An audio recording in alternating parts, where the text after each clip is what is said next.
Bapak Ibu saudara-saudara yang diberkati Tuhan, salam, salam. Saudara-saudaraku yang diberkati Tuhan, sore ini saya menggunakan tema yang mirip dengan tadi pagi. Saya salah tulis di situ ya. Sebenarnya tema kita masih mirip dengan tema dari Pak Teddy pagi. Kalau tadi pagi adalah apa? Keintiman melahirkan mujizat. Nah, hari ini sebenarnya bukan memberi, kamu akan diberi ya. Saya masih menggunakan tema yang mirip, yaitu memberi melahirkan berkat dan mujizat. Memberi melahirkan apa? Berkat dan mujizat. Saya tidak tulis lengkap. Sebenarnya temanya, sekali lagi saya pelan, memberi melahirkan berkat dan mujizat. Mari kita lihat 1 Tawarik pasal yang ke-17 ayat yang ke-7 sampai ayat yang ke-24. 1 Tawarik pasal yang ke 1 Tawarik 17 maksud saya, ayat yang ke-7 sampai ayat yang ke-24. Tidak bergerak. Oke. Next di situ saja dulu. 1 Tawarik pasal yang ke-17 ayat yang ke-7 sampai ayat yang ke-24. Saudara lihat ayat yang ke-7. Kalau firman Allah berkata seperti ini, saudaraku. Ayat yang ke-7. Tetapi sesudah beberapa waktu sungai itu maksudnya menjadi kering, sebab hujan apa? Tidak ada turun di negeri itu. Maka datanglah firman Tuhan kepada siapa, saudara? Kepada Elia, bersiaplah pergi ke Sarfat yang termasuk wilayah Sidon. Sidon ini wilayah kafir, dan diamlah di sana. Ketahuilah aku telah, perhatikan ini, saya suka kata ini.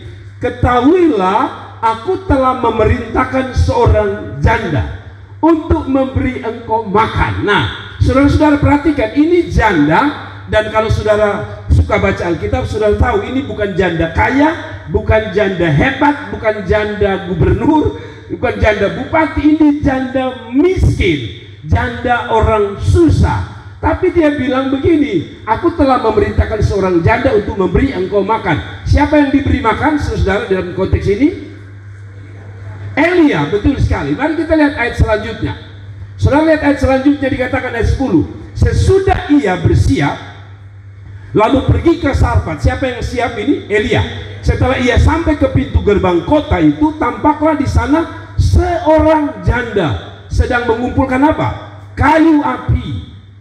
Lalu ia berseru kepada perempuan itu, katanya, cobalah ambil bagiku sedikit air dalam kendi supaya aku minum. Ketika perempuan itu pergi mengambilnya, ia bersuruh lagi, cobalah ambil juga bagiku sepotong roti. Ini kurang ajar nih. Sudah minta 1 kali, orang belum pergi ambil, dia bilang minta 1 kali lagi, coba ambil juga bagiku sepotong roti. Minta air, minta roti. Nah, saudara, ayat 12 menarik. Saudara lihat ayat 12. Perempuan itu menjawab, demi Tuhan, dia tidak dusta, demi Tuhan Allahmu yang hidup, sesungguhnya tidak ada roti padaku sedikit pun kecuali segenggam tepung dalam tempayan dan sedikit minyak dalam buli-buli. Ini miskin sekali. Dan sekarang aku sedang mengumpulkan 2-3 potong kayu api. Kemudian aku mau pulang dan apa? Mengolahnya bagiku dan bagi siapa? Anakku. Dan setelah kami memakannya, tragis, dia bilang, maka kami akan mati. Pertanyaan saya, benarkah demikian? Tidak. Kita tahu bahwa ada 2 mujizat yang terjadi. Nanti kita lihat. Tapi mari kita lihat apa yang saya maksudkan dengan memberi melahirkan berkat dan mujizat. Nah, saudaraku, mengapa memberi adalah cara untuk kita melihat berkat dan mujizat? Nah, pemberian model apa itu? Kalau saudara baca jelas, ini bukan orang kaya. Kalau orang kaya memberi makan kepada orang miskin itu biasa. Orang berlebihan memberi kepada orang susah itu biasa. Tetapi ketika orang susah memberi, itu yang luar biasa. Oh, saya begini, saudara. Saya mau tantang saudara. Kenapa saya ajak sore hari ini banyak ibu-ibu harus hadir? Begini, saudara. Perhatikan, yang dia beri pada Tuhan atau hamba Tuhan? Saya tanya saudara, saya tidak malu untuk bertanya. Dalam konteks ini dia beri kepada Tuhan atau pada hamba Tuhan?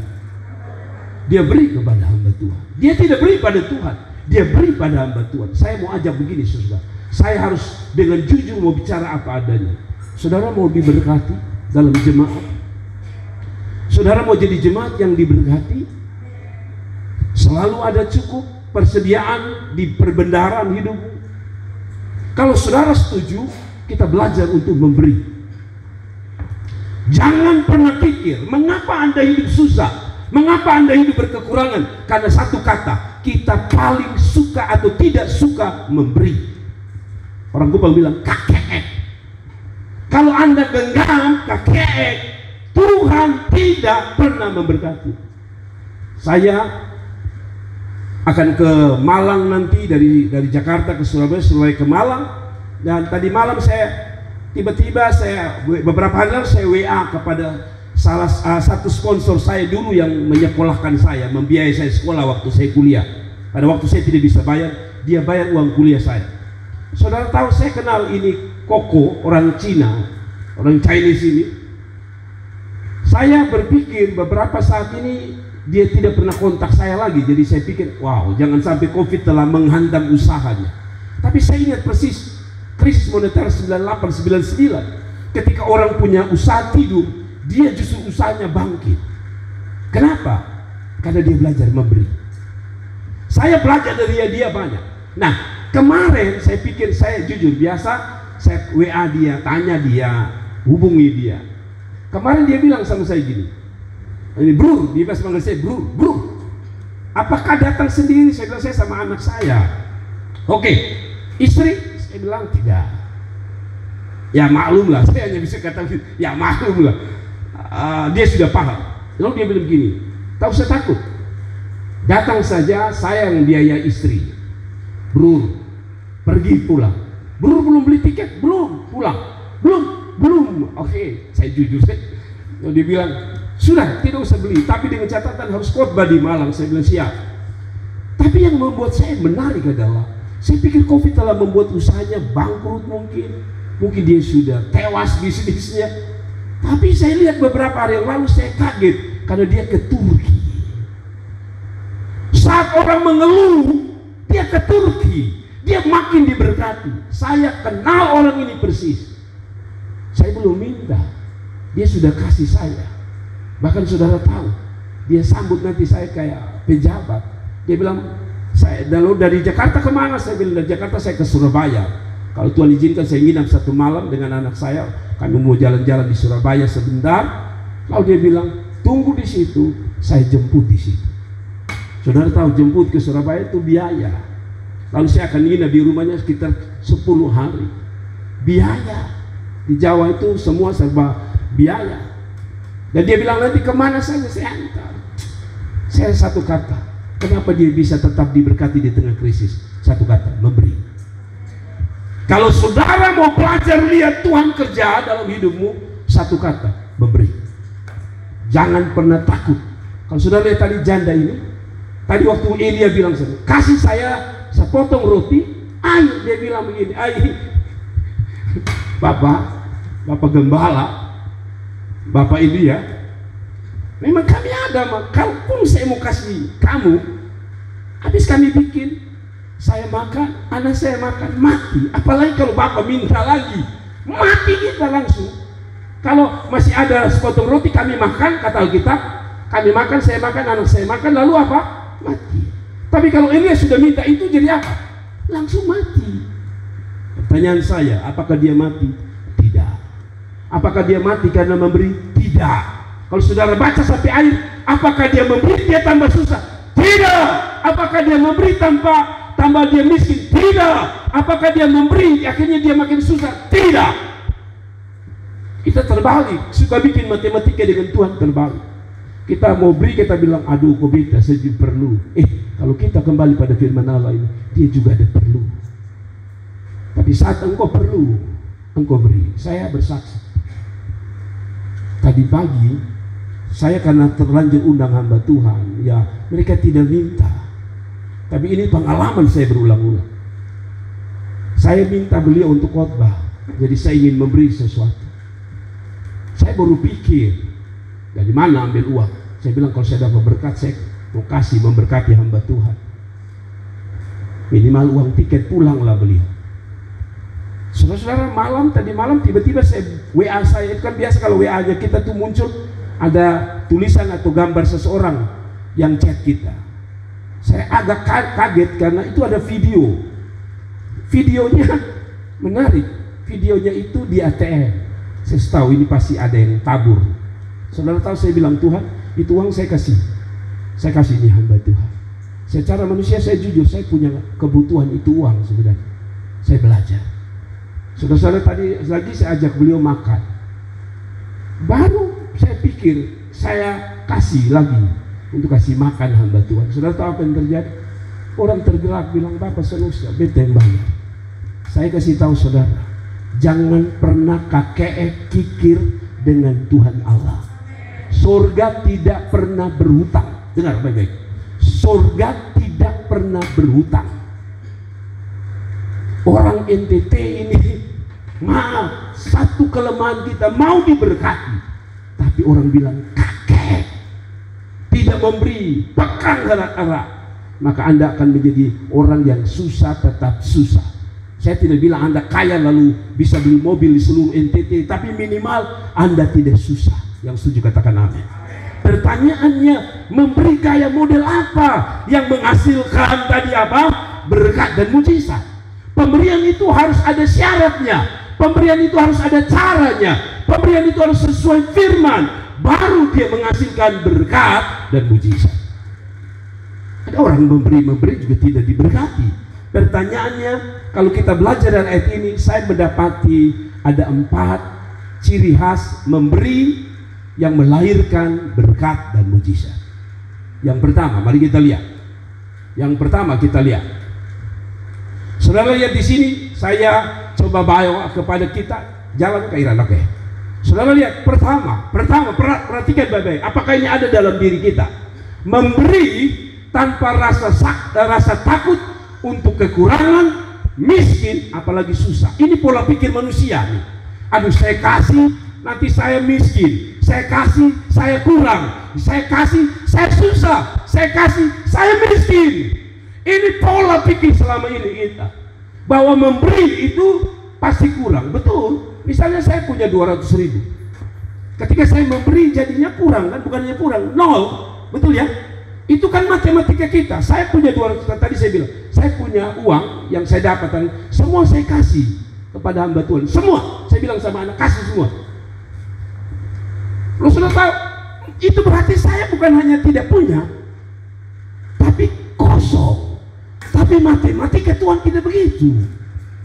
Dengar baik-baik, matematika Tuhan tidak begitu. Dia bilang apa?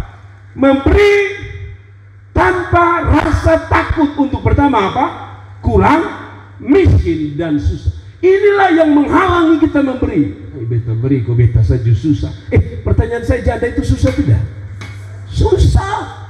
Janda itu miskin tidak? Miskin. Tapi otaknya tidak pada poin satu ini. Memberi tanpa rasa takut untuk miskin, susah, dan juga kekurangan. Mari kita lihat ayat. Saudara lihat ayat yang ke-12.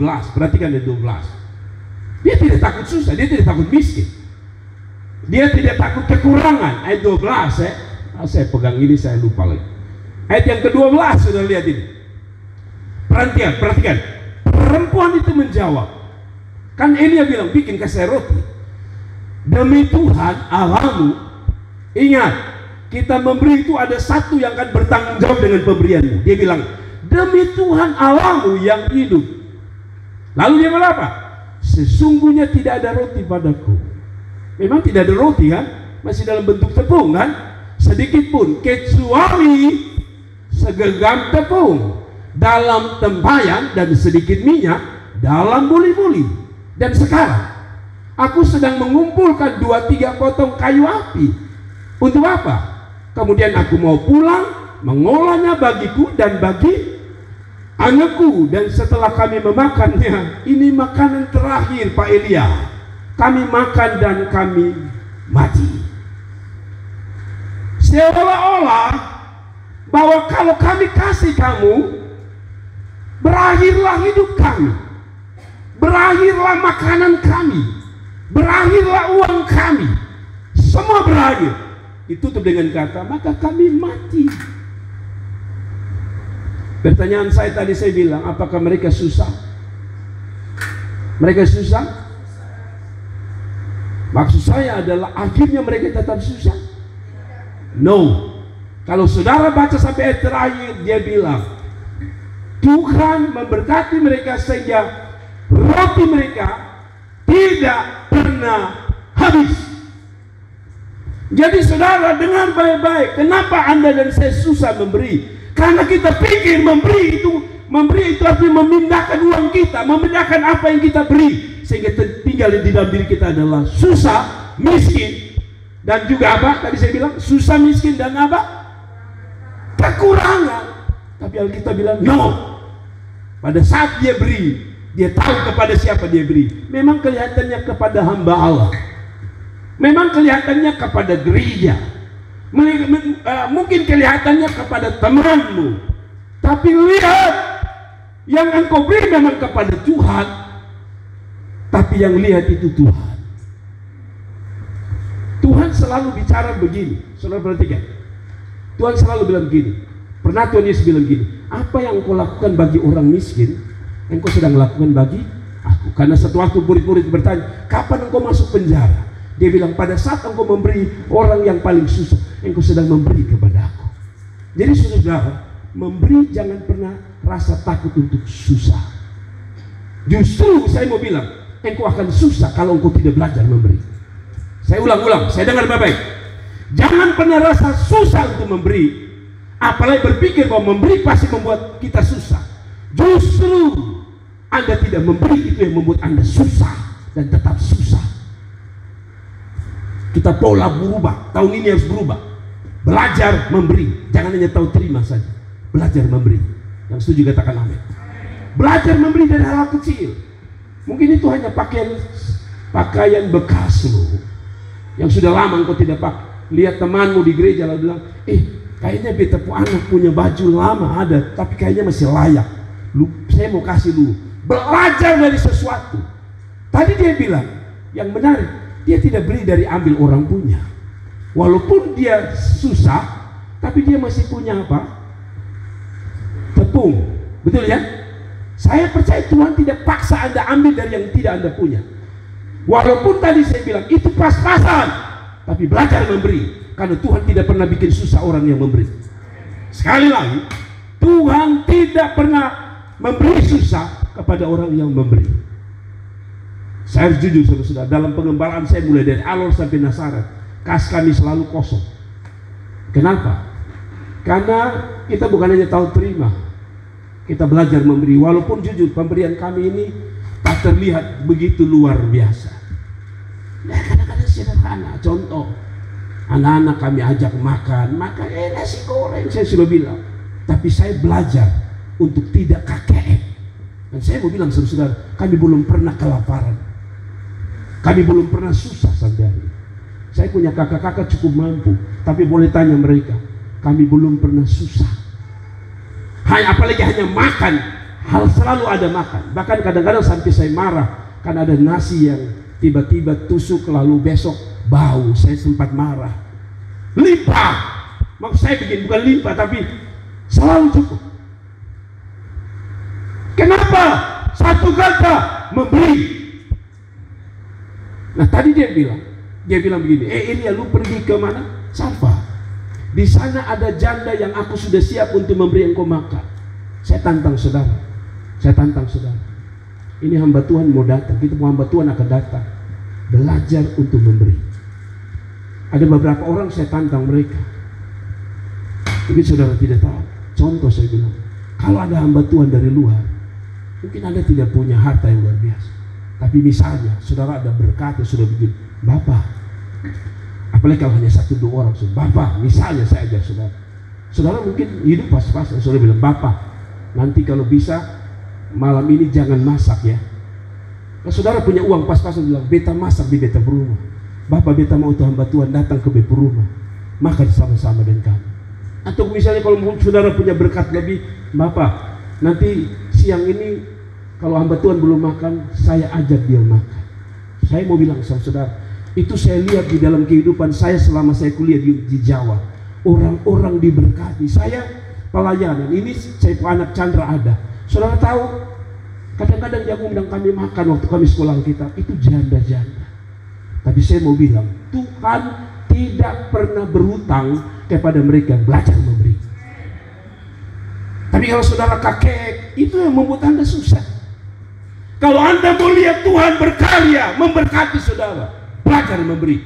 Jangan pernah takut susah, jangan pernah takut miskin, dan jangan takut kekurangan. Amin. Kalau itu yang mengganggumu, bertobat. Kalau itu yang mengganggumu, bertobat. Kalau itu menjadi alasanmu, minta saja perlunya.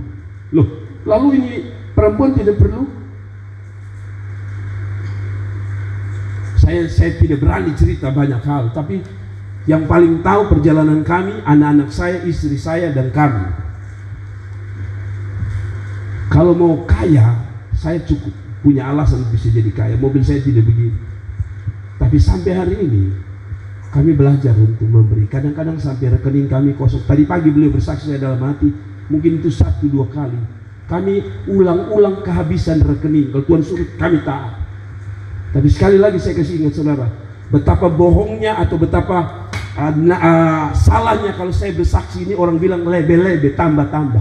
Saya tidak pernah lebe-lebe. Dari sejak kami menikah sampai hari ini kami belajar memberi dari kekurangan.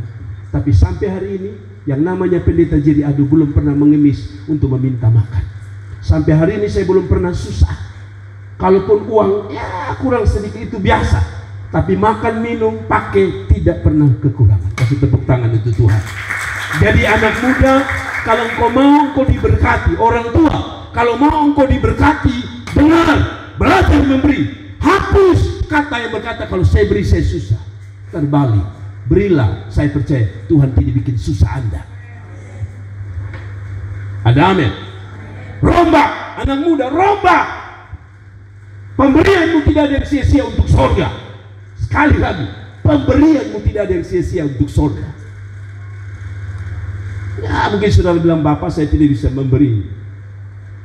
Tapi saya lihat Bapak biasa kalau hamba Tuhan datang, biasa kasih kain adat. Saya punya ada di rumah. Bawa pemberian apapun tak peduli, tapi belajar memberi. Apalagi saudara beri kepada hamba-hamba Tuhan yang diurapi Tuhan, yang hidupnya lurus dengan Tuhan. Tuhan memberkati saudara. Ada amin. Amsal bilang begini, Amsal meneguhkan bahwa hidup memberi itu tidak bikin susah, tapi justru susah ketika Anda tidak memberi. Tadi saya bilang, memberi itu tidak membuat orang susah, justru susah akan datang saat engkau tidak memberi. Amsal yang bilang, ada yang menyebar harta, tetapi apa? Tambah kaya. Tadi saya bilang saya pun sponsor. Kalau saudara pergi ke rumahnya kayak istana, saya sudah tidur dengan istri saya di situ. Waktu saya datang, kagum saya. Saya pikir rumahnya yang lama saja bagusnya minta. Ketika saya tidur itu saya bilang, aduh, saya foto, saya sudah, apakah Facebook masih menyimpannya? Tapi saya pernah foto di situ. Saya bilang, aduh, luar biasa. Tapi saya kenal orang ini. Orang bilang, Kupang tak pernah kakek. Ini speaker ini beliau yang kasih. Speaker. Saya bilang berapa ya pertukaran? Saya bilang 9 juta. Langsung plak dia bilang, saya kasih. Kadang-kadang dia peka. Kamu perlu apa? Saya tidak, saya perlu. Nah sudah saya kirim kamu 5 juta. Gila orang ini kalau memberi, gila-gilaan dia. Tapi saya bilang betul. Ada yang menyebar harta tetapi bertambah kaya. Ada yang menghemat, lebih tepat ada yang kikir, ada yang apa? Kakek. Secara luar biasa. Kakek luar biasa. Kita bilang ini kakek yang luar biasa. Tahu kakek yang luar biasa? Ada cerita. Nah tapi sudahlah. Namun selalu berkekurangan. Ada cerita mengenai orang kakek.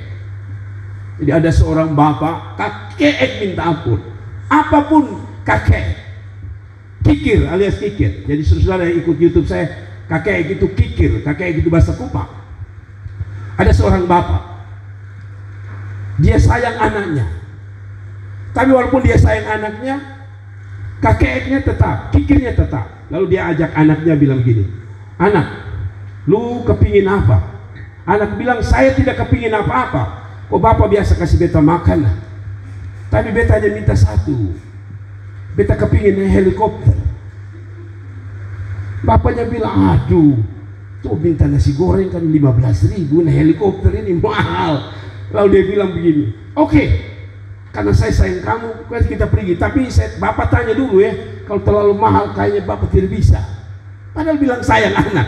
Lalu mereka ke bandara, lalu lihat helikopter. Ada helikopter milik pribadi seseorang, lalu ditanya, bolehkah saya naik dengan anak saya? Lalu orang ini karena terkenal kakek, didengar oleh pemilik helikopter. Lalu dia bilang kepada bapak itu, boleh. Lalu dia tanya, berapa sekali naik? Oh, sekali naik? Sekali naik ya 5 juta. Keliling-keliling. Dia dengar 5 juta, dia kaget. Tapi kan orang ini tahu dia kakek, dia bilang begini, bapak bisa free, bisa gratis. Bagaimana caranya? Itu dasar orang kakek, cari yang free saja. Lalu dia tanya, berapa harganya? 5 juta, tapi ada cara untuk free. Bagaimana caranya? Gratis. Begini, waktu helikopter mulai naik terbang, bapak tidak boleh omong banyak. Jangankan omong banyak, omong sedikit pun bapak saya denda. Dari 5 juta naik 10 juta. Tapi kalau bapak diam terus sampai ini helikopter turun, bapak gratis. Dia bilang, gampang itu mah, hanya diam saja. Saya setuju. Oke, naik bapak dengan anak, naik di atas helikopter. Di atas helikopter bapak ini diam, terus diam. Lalu helikopter mulai manuver, miring sana, miring sini. Dia diam saja, walaupun ada rasa takut, dia diam saja.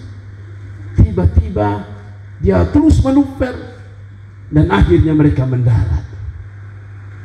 Lalu pemilik helikopter bilang gini, bapak, kenapa bapak diam? Tidak ada satu suara.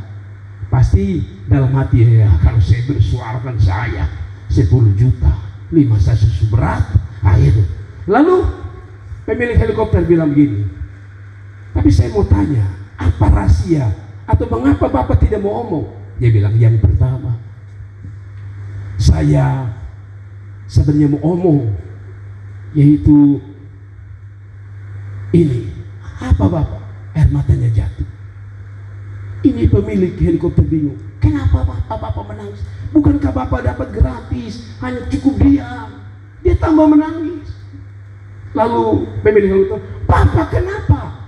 Kan sudah gratis naik keliling.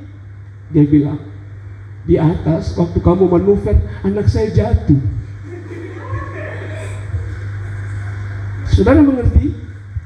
Bayangkan, hanya gara-gara supaya 10 juta itu tidak dia bayar, anaknya jatuh pun dia diam. Harusnya kan dia, wah saya pandai jatuh. Ini tidak, karena dia takut 10 juta. Lihat orang kakek itu begitu. Dia untuk dia pun anak saja dia kakek. Ada kok bapak-bapak dia anak kakek. Kalau sampai ada bapak atau mama kakek dia anak, luar biasa. Luar biasa. Kan ada bapak-bapak kalau dia nona-nona di luar dia hambur. Ada dia pun anak. Bapak beli yang ini, terlalu mahal anaknya. Tapi kalau dengan dia pun nona di luar sana, woi, ambil sana. Tapi anak minta sedikit, jangan bikin malu-malu. Bapak pun dompet sana cukup yang lu minta. Bodoh satu ini. Ada amin. Banyak orang kakek gitu, jangan untuk orang lain, untuk dia pun orang yang dia cintai, kakek. Ada kok laki model kakek di sini baju kok kita berdoa sama-sama.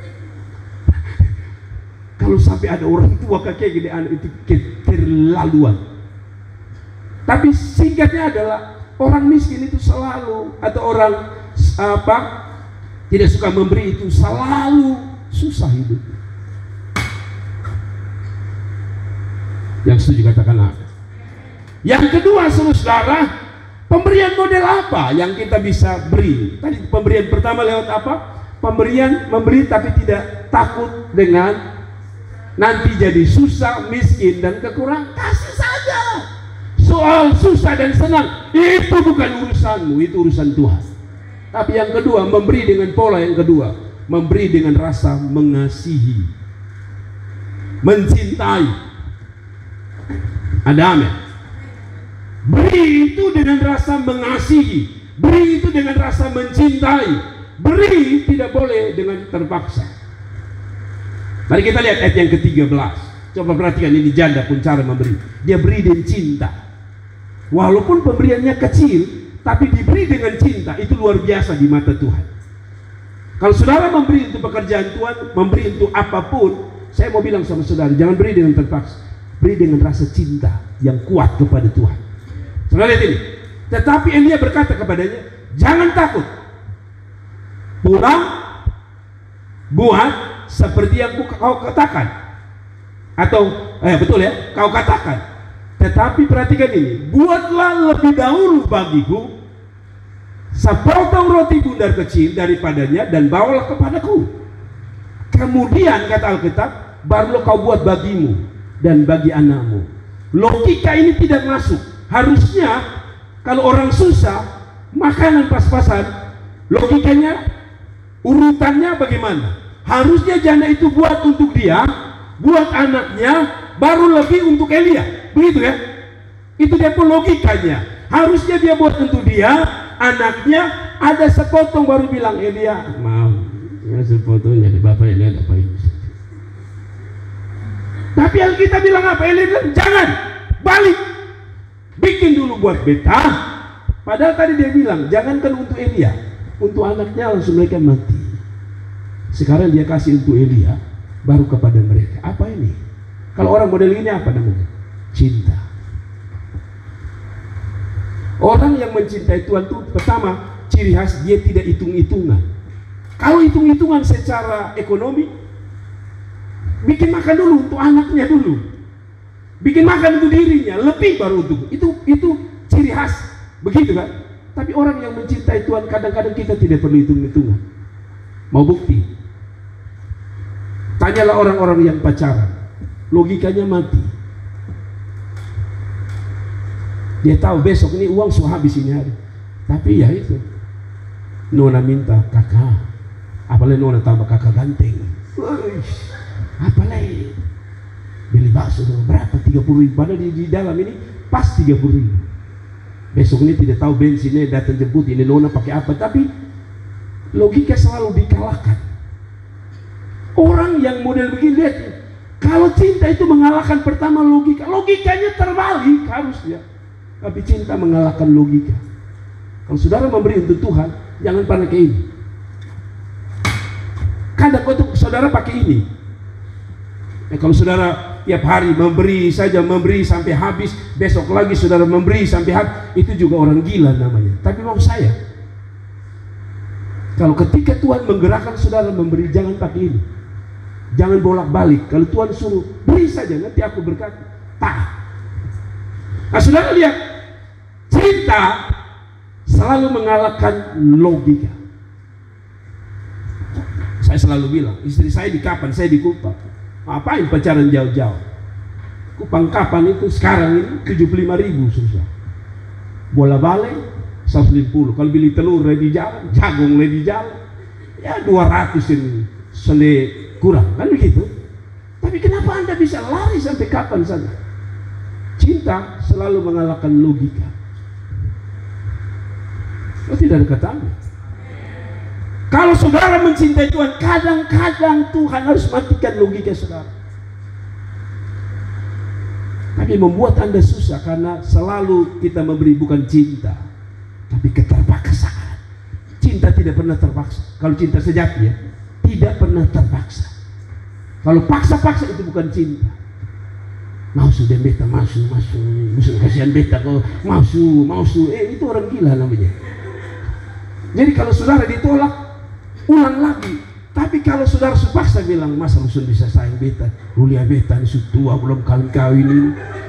Itu bukan cinta, paksa namanya. Cinta tidak pernah paksa. Kalau Anda cinta Tuhan, Saya tanya saudara pacaran, biasanya orang pacaran itu selalu mendahului. Pas mau bayar, satu bilang, sudah kak, beta kak, so usah ade, beta saya. Walaupun dalam hati ade bayar sudah. Tapi selalu cinta itu apa? Berkorban, betul ya? Ini kan berkorban kan? Kasih dulu Elia baru mereka. Cinta itu selalu berkorban. Jadi laki-laki yang tidak suka berkorban, kesini sendiri. Tidak ada kata amin. Bapak beta mau amin, mau dia di sebelah. Cinta itu identik dengan berkorban. Kalau saudara bilang saudara mengasihi Tuhan, 5.000 sini 2.000, Tuhan aku mengasihi engkau. Tarik 2.000, aku kasih engkau. Bukan 5.000. Tapi bilang aku cinta. Ada amin. Ciri khas orang cinta itu, saudara lihat. Ya, kita baca satu ayat referensi dulu, baru saudara lihat. Ayat referensi 1, saya berharap ada. Oke, 2 Korintus 9 ayat 7. Hendaklah masing-masing memberikan menurut kerelaan hatinya. Tadi saya bilang, cinta itu bukan hanya berkorban. Tadi dia bilang, dia mengutamakan Elia daripada anaknya. Orang gila ini. Harusnya anaknya baru Elia. Tapi itu menunjukkan bahwa pemberian dari dasar cinta berkorban. Yang kedua, hendaklah masing-masing memberikan menurut kerelaan hati. Cinta itu selalu rela, bukan terpaksa. Halo, cinta itu selalu dengan rela. Ada orang bertanya, Bapak, kenapa kau muda, baru-baru ada hamba Tuhan datang, kamu udah dibebankan memberi 500.000 dah kamu. Mereka belum banyak, belum punya kerja. Justru itu saya bilang terbalik. Belajar memberi dari masa muda supaya tua jangan kakek. Kenapa? Karena saya percaya memberi itu seperti orang menanam. Saudara tanam jagung itu kelihatan tidak waktu tanam pertama kali? Bijinya masuk dalam tanah, kelihatan tidak? No. Tunggu berhari-hari. Tak perlu saudara keker begini, tumbuh goblok. Perlu. Tiba waktunya dia keluar tumbuhan. Tiba waktunya dia tinggi dan tunggu waktunya dia berbuah. Anda tidak perlu dia bilang kapan bu berbuah bu. Tidak perlu. Tabur dan biarkan dia tumbuh dengan sendiri. Memberi itu bila dengan sukarela, kelihatannya hari ini tak ada hasil, tapi kelak engkau yang menikmati. Jadi perempuan ini menikmatinya bersama anaknya. Jadi dia bilang dengan kerelaan hati, jangan dengan sedih hati. Allah minta terus, minta terus. Jangan dengan sedih. Beri dengan, berarti sedih lawannya apa? Sukacita. Kasih dengan sukacita. Kadang-kadang kita kalau ke angka uang yang dia angka nominal yang besar itu kayak kita tangan berat ya. Kayak orang stroke. Tapi kalau 2.000 itu cepat. Tapi kalau angka yang besar rasa kita tangan. Bukan uangnya yang berat, hatimu yang berat. Oh, tidak ada kata. Saya jarang-jarang khotbah mengenai uang. Saya takut sekali. Saya sensitif, tapi saya mau Anda diberkati. Dia bilang, kasih dengan, jangan dengan sedih. Saya tanya saudara.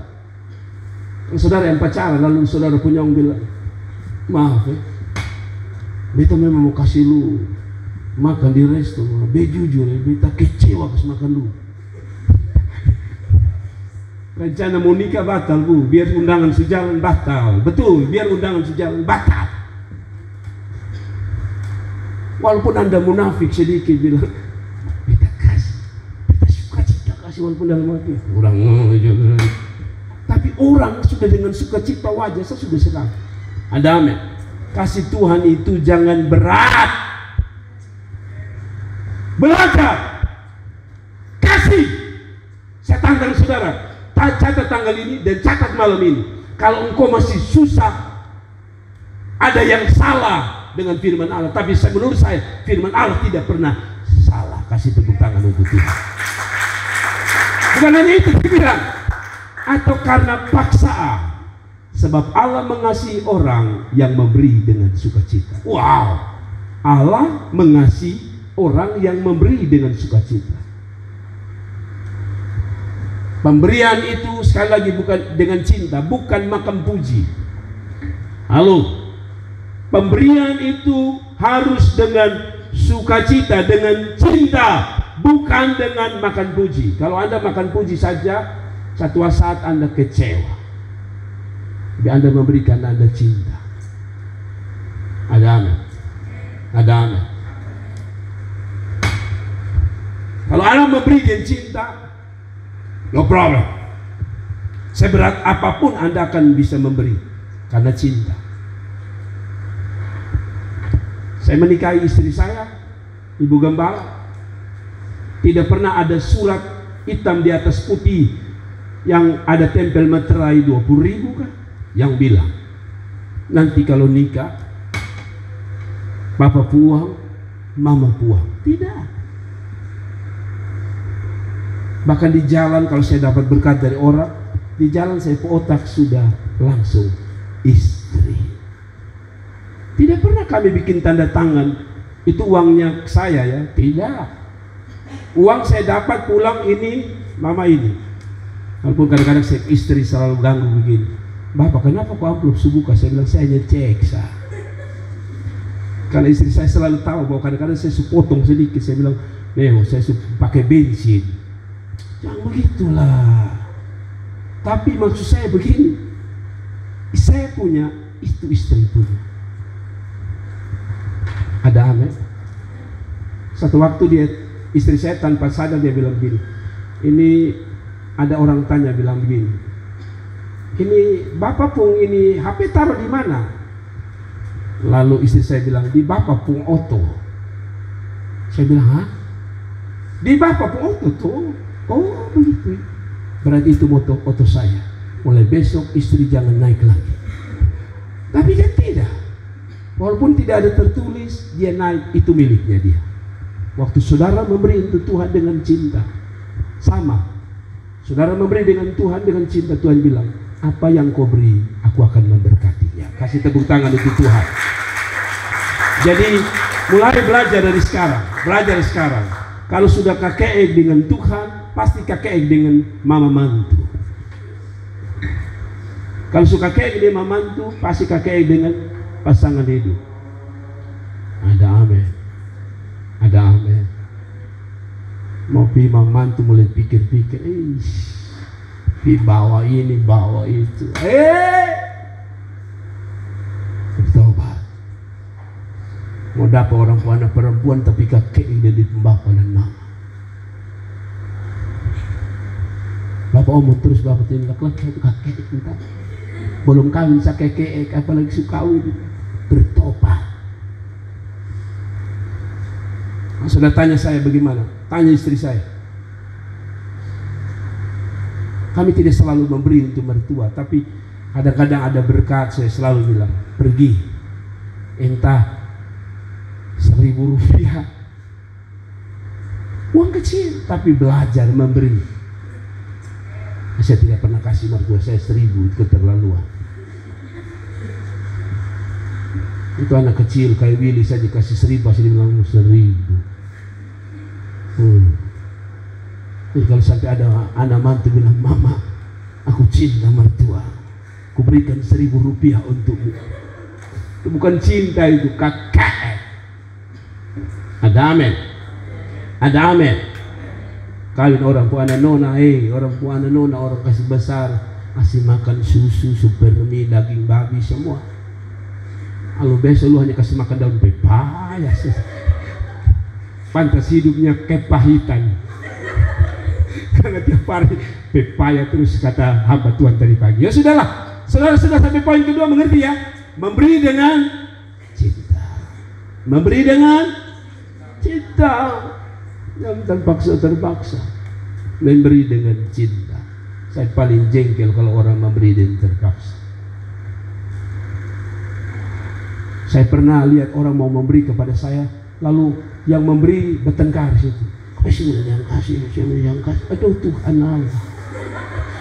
Saya yang di depan bingung mau maju terus atau menerima. Di situ sudah bertengkar. Gue tadi bilang yang kasih. Saudara-saudara, demikian Tuhan. Tuhan Maha tahu. Saudara kasih keluar ini memberi hitung-hitung dengan Tuhan, cinta atau bukan, Tuhan tahu. Kalau saudara pacaran bisa munafik kan? Walaupun tidak cinta. Amin. Pas diambil dalam hati, cari itu yang murah, lalu ambil yang mahal, otak satu. Kita selalu begitu kan? Ambil saja. Sana di sonta diri angka-angka saya mahal. Sontanya balik, bisa kok ini kok sana ambil saya. Pulang beromong dengan kasir bilang, maaf titip SIM. Lebih uang lupa bawa jadi titip SIM tahan. Itu parah betul-betul. Ada amin. Jangan ketawa, bertobat. Ada amin. Saudara lihat tadi bilang apa? Sudahlah, masuk ke poin ketiga. Memberi dengan iman adalah ciri khas. Saudara tidak akan susah, selalu ada berkat. Dan tadi saya bilang ada mujizat menyertai saudara. Saudara lihat ini, memberi dengan Bapak memberi dengan iman itu model apa? Nanti saya jelaskan. Tapi baca dulu ayatnya, ayat 14. Coba kita baca ayat 14. Lihat ayat 14. Sebab beginilah firman Tuhan Allah Israel, tepung dalam tempayan itu tidak akan habis. Gila. Tadi saja sudah bilang tinggal sepoong, orang bilang sepoong, tahu sepoong, sepotong, dan kalau bikin untuk anak langsung kami makan mati. Sekarang dia bilang tepung dalam tempayan tidak akan habis, dan minyak dalam buli-buli itu pun tidak akan berkurang sampai apa? Sampai selesai dia buat, tidak habis. Masuk akal tidak? Saudara pernah goreng ikan? Ikan itu bertambah kah? Dia pun minyak tambah bertambah atau tambah kurang? Apalagi kalau saudara goreng kerupuk, itu kerupuk serot itu minyak. Jadi minyaknya berkurang, kerupuknya mengembang, tapi minyaknya masuk dalam kerupuk. Makanya saudara makan itu, walaupun tidak pakai bibir merah, mengkilat di bibir, karena minyak itu ikut di sana. Akibatnya yang ditacuk kurang. Logikanya goreng roti, apalagi goreng roti, saudara. Itu dia sedot, ngeri sekali. Harusnya bukan hanya berkurang, habis. Saya selalu goreng ikan itu, kalau ikan banyak, kalau saya bantu istri atau bantu anak, pertama lepas ini, misalnya 1 botol, pas ikan habis, nggak usah potong saja. Pertanyaan, apakah dia menghilang? Tidak. Dia masuk ke makanan tadi itu. 1. Yang 2, dia habis terbakar oleh cacing. Dan di sini dia bilang, kalau kau kasih tepung dalam tempayan tidak habis, minyak dalam buli-buli pun tidak akan berkurang. Gila, bodoh. Harusnya habis. Pertama habis dimakan api, yang kedua habis dimakan manusia. Tapi Alkitab bilang tidak, dia tidak habis. Ini pemberian yang saya sebut dengan iman. Kalau saudara memberi hanya dengan logika, sulit Anda memberi. Karena memberi itu selalu memang identik dengan kekurangan. Saya punya ini, saya punya yang namanya pointer untuk bisa bikin PowerPoint saya berpindah dari satu slide ke slide yang lain. Kalau saya kasih ke Jenny ini, berarti tinggal di tangan saya kosong. Itu logikanya. Tapi dia bilang di dalam Tuhan kita balik, memberi kita bukan dengan logika, dengan mata, tapi dengan iman. Saya kasih, tapi Tuhan kasih saya nanti ini 2. Tidak ada kata amin. Memberi dengan iman. Maka hasil iman dari pemberian kita yang digerakkan oleh iman itulah yang membuat Tuhan bekerja dalam hidup kita. Iman itu kalau memberi dengan logika, ya memang betul. Saya kasih yang dari 1 ke orang jadi kosong. Tapi iman tidak bilang begitu. Saya kasih 1, saya yakin Tuhan memberkati dia jadi 2. 5 roti dan 2 ikan dimulai dari anak kecil. Kami hanya punya 5 roti dan 2 ikan.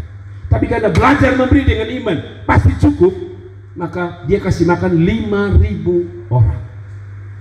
Halo, dia kasih makan 5.000 orang. Dimulai dengan pemberian yang disertai dengan iman. Saya percaya saya tabur, Tuhan pasti memberkati. Saya percaya saya memberi, kalaupun ini hari belum, tapi nanti Tuhan akan memberkati. Saya pegang kata hamba Tuhan, kalaupun Tuhan tidak memberkati engkau, anak cucumu pasti diberkati Tuhan. Kalaupun bukan engkau, keturunanmu akan diberkati oleh Tuhan. Kasih tepuk tangan untuk Tuhan Yesus. Jadi jangan pernah rasa susah memberi, tapi susahlah kalau Anda tidak suka memberi. Ada amin. Beri dengan iman. Iman itu begitu. Kalau logika Anda tidak akan memberi, justru belajar memberi. Ada amin. Saya jujur, anak saya mau sekolah, dia butuh dana banyak. Perjalanan kami saja uang tiket cukup lumayan. Tapi di masa-masa ini saya jujur sama saudara, saya belajar memberi terus. Kadang-kadang saya pikir, saya bilang di situ ya, tahan ini rekening, tahan sebentar. Tapi kadang-kadang habis. Contoh, saya bersaksi sama saudara. Jadi waktu ada kami mau ke ulang tahun istri saya, secara manusia, saya pergi, saya tidak mungkin kosong, saya pergi. Tapi saya belajar untuk memberi. Di sisi yang lain ada kebutuhan pelayanan yang cukup banyak.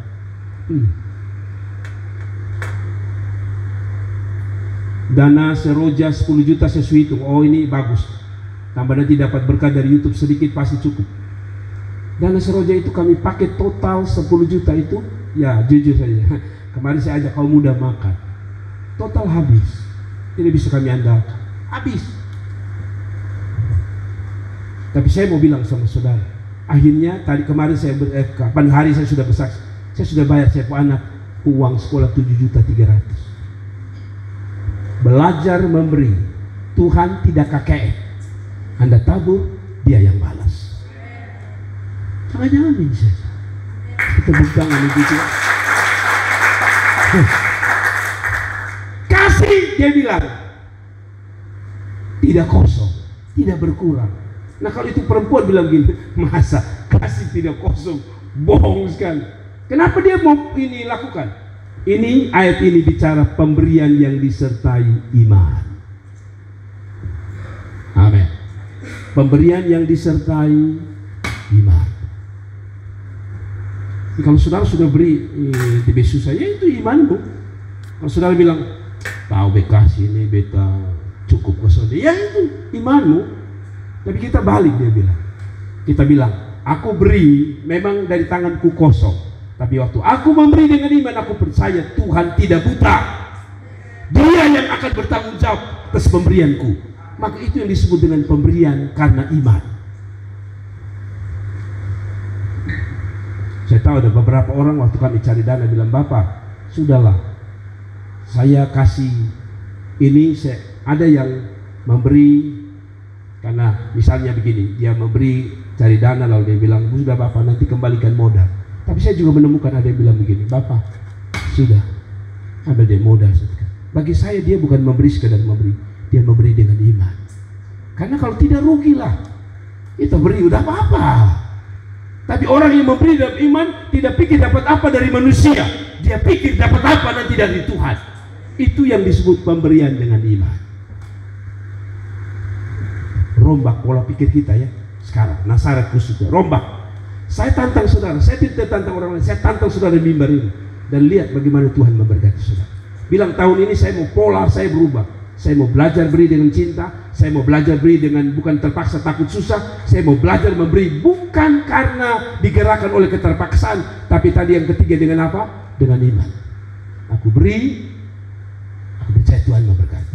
Nah ini beda dengan orang bilang, kalau gitu Pak Pendeta apa bedanya dengan istilah orang dunia yang berkata mancing pakai ikan sardin atau teri dapat ikan tongkol, pakai ikan tongkol dapat paus. Bukan, bagi saya ini terbalik. Kalau itu kita mengharapkan sesuatu, ini iman. Saya memberi, saya tahu bahwa satu waktu Tuhan memberkati saya, itu iman. Kita memang tidak terlalu berharap Tuhan memberkati, tapi selalu saya bilang Tuhan adalah Allah yang tahu diri. Tuhan kita bukan orang pribadi yang tidak tahu diri, dia tahu diri. Walaupun mungkin saudara tidak mengharapkan, tapi waktu saudara menabur, jangan lihat yang susahnya, Itu bukan iman. Tapi yakinlah pemberian saya tidak ada yang sia-sia di tangan Tuhan. Kasih tepuk tangan untuk Tuhan ini.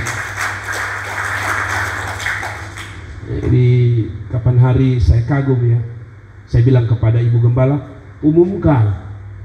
Siapa yang punya selendang kecil kasih. Tapi ada satu orang, Bapak saya kasih ini kain yang besar. Saya dalam hati, luar biasa. Kami minta kecil, dia kasih yang besar. Saya kagum. Tapi saya yakin dia percaya, dia kasih ada hamba Allah. Janda ini dia kasih kepada hamba Allah, bukan kepada Allah kalau Rasul. Tapi Allah intervensi ke dalam hidupnya. Tuhan akhirnya memberkati. Dan yang terakhir, memberi dengan ketaatan. Kalau Anda mau lihat mujizat, kalau Anda mau lihat berkat mengalir, yang terakhir, beri dengan ketaatan. Ayat 15. Coba kita lihat ayat 15. Oh, bagus sekali. Saya diberkati dengan khotbah ini. Saya baru siap jam 3 lewat sedikit tadi.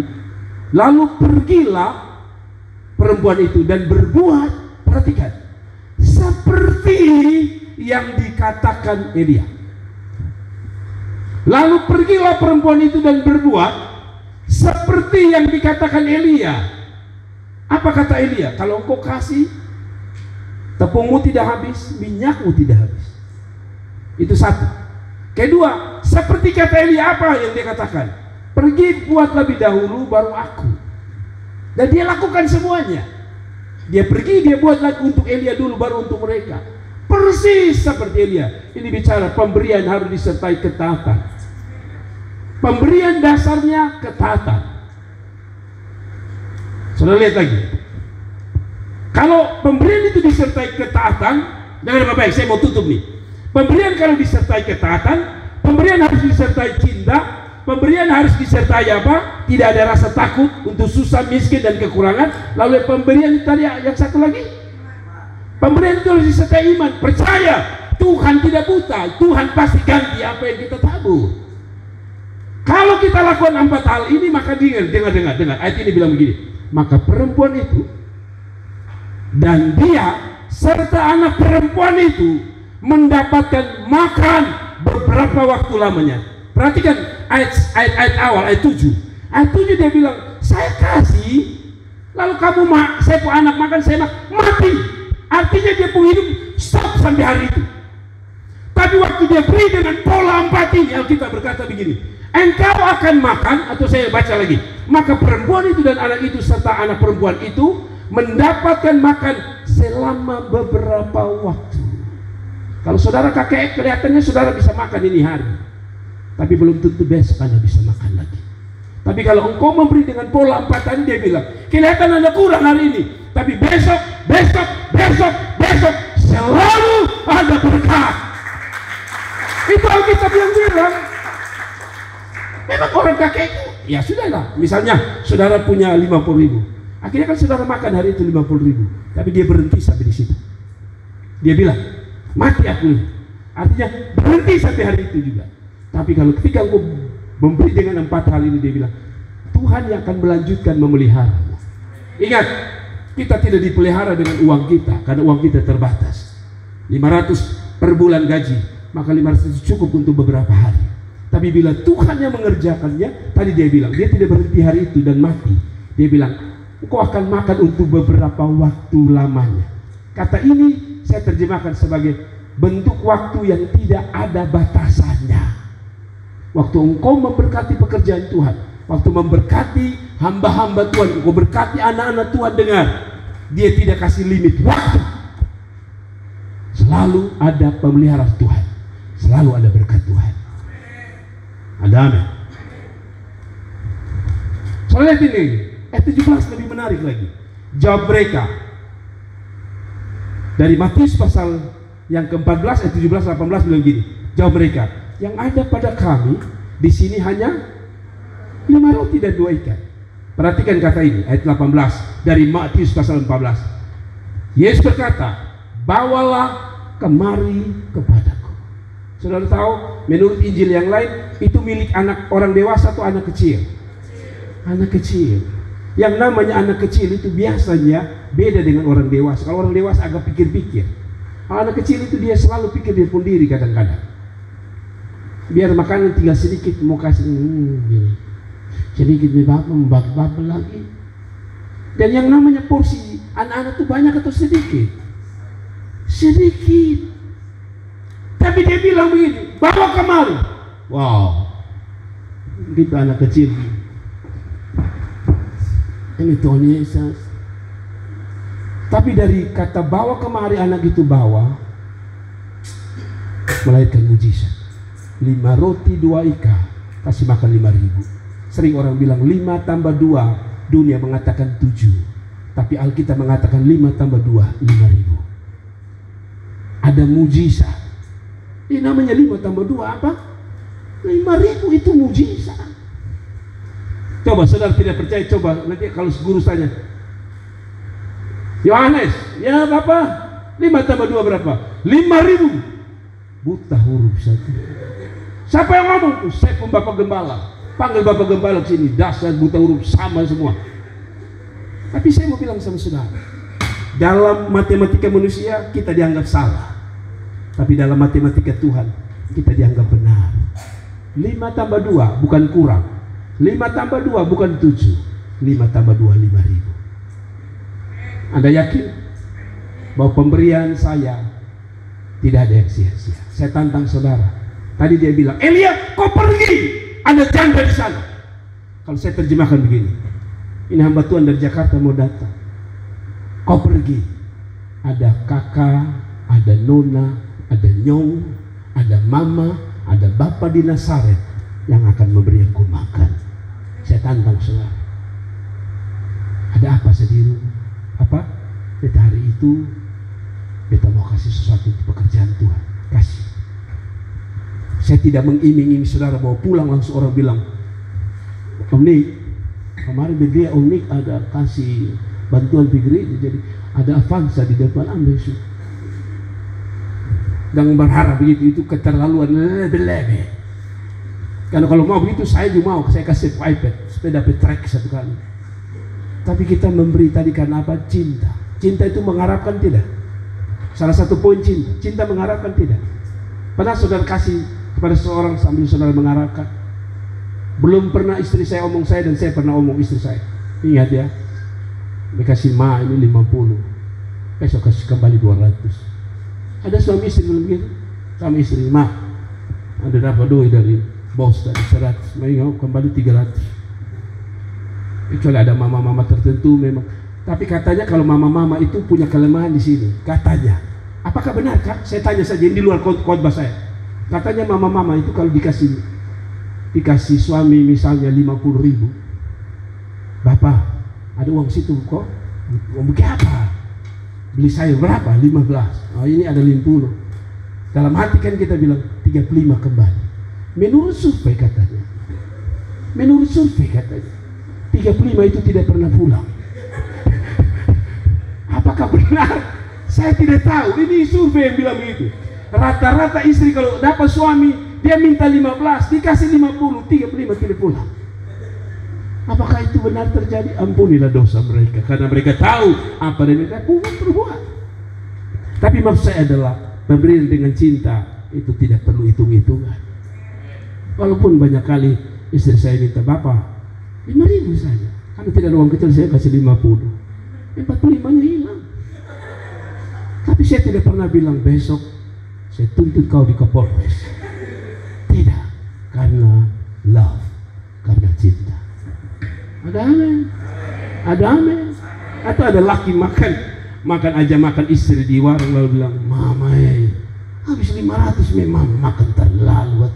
Makan dari sama itu bukan cinta. Itu namanya kanik batu, bukan omnik ya, kanik batu. Omnik baik, kanik batu. Tahu kanik batu? Tahu kanik tidak? Anak-anak sekarang tahu kanik tidak? Kanik itu apa? Kepiting itu apa? Yang ada gepe-gepe itu apa? Ya betul sekali. Kenik batu, saya tidak tahu kenapa orang Kupang bilang orang kakek itu kenik batu ya. Ada yang tahu? Tapi sudahlah. Memberi dengan 4 hal. Cepat, sebutkan dengan 4 hal tadi. 1. Memberi dengan tidak rasa takut untuk susah. Tidak terkait kita miskin. Saya tanya saudara yang suka memberi. Kalau saya panggil saudara bersaksi sini, saya sudah dengar beberapa jemaat ini bersaksi. Bapak, kita belajar memberi sampai hari ini besok susah. Saya sudah ketemu beberapa jemaat ketemu saya. Tak usah saya yang cerita, jemaat saja. Saya sudah dengar beberapa orang bilang, Bapak beta soni pernah susah. Sejak beta belajar memberi tidak pernah susah. Ada yang malah bilang, Bapak, beta belajar memberi 2 kali lipat. Dan Tuhan tidak pernah berdosa. Kedua, pertama memberi tidak boleh dengan rasa takut untuk susah, miskin dan susah. Atau kekurangan.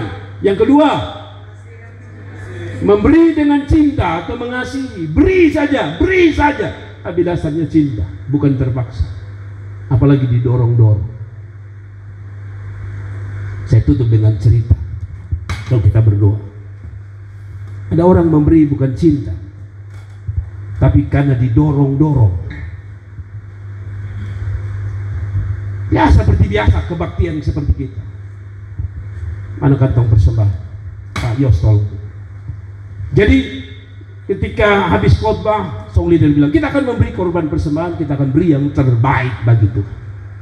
Maka habis doa, persembahan dijalankan. Ada yang kasih. Biasanya katanya pemberian itu kalau dia beri, dia lipat-lipat itu kemungkinan uang kecil. Kemungkinan kecil. Jadi waktu diberi, ada yang seperti itu, ada yang hormat, ada yang tidak memberi. Tapi ada satu bapak tua, kakek dalam gereja, kikir, tapi hari itu dia beri 100.000, paling besar. Semua heboh. Kita kenal ini bapak tua ini biasanya hanya 2.000. Hari itu karena yang biasa ambil persembahan selalu lihat, dia kasih jatuh maloi begini 2.000. Minggu depan 2.000. Tapi hari itu dia kaget. Hei, ini salah kok. Apa tua kasih 100.000 ini? Ternyata ceritanya seperti ini. Bapak tua sampai di luar, bapak tua raba-raba. Ada yang tanya, Pak Pendeta tanya, kenapa Bapak? Tadi saya ingat ada 2 uang, sini 2.000, sini 100.000. Oh iya, lalu saya pun 100.000 hilang. Gereja apa tukang pencuri begini? Gereja begini tidak usah datang. Bapak saya jujur, saya tobat tidak datang. Lalu ada bapak tua bilang, kan tadi Bapak suka di persembahan. Hah? Yang mana? Tadi kan Bapak kasih persembahan, saya lihat. Ternyata orang di belakang itu korek dia. Bapak, ada uang jatuh. Jadi dia pikir itu orang puang. Dia bilang ada pada orang puang, taruh saja selesai. Setelah sampai di luar baru dia sadar, itu yang jatuh di belakang dia. Dia puang sendiri. Harus dia kasih 2.000, jadi 100.000. Tapi pemberiannya bukan karena cinta, pemberian karena didorong. Bapak, jadi dia pikir yang di belakang ini belum memberi, jadi masih masuk di lurus. Ternyata yang dia ambil dari orang belakang ini, dia pikir ini yang, kan biasa kita bilang, kita pikir ada yang lewat toh, terlewati jadi belum memberi, jadi dia pikir yang di belakang ini belum memberi, jadi kan ini obat tuh omong jual korek. Jadi bilang, lalu dia sempat lihat 100.000. Ternyata sampai di luar itu uangnya dia sendiri. Semua yang kakek saya berdoa supaya uang jatuh di belakang. Saya tidak bicara tentang uang, tapi saya sedang bicara pemberian. Saudara beri, belajar memberi. Tuhan tidak berhutang atas saudara. Tuhan memberkati, kasih tepuk tangan untuk Tuhan.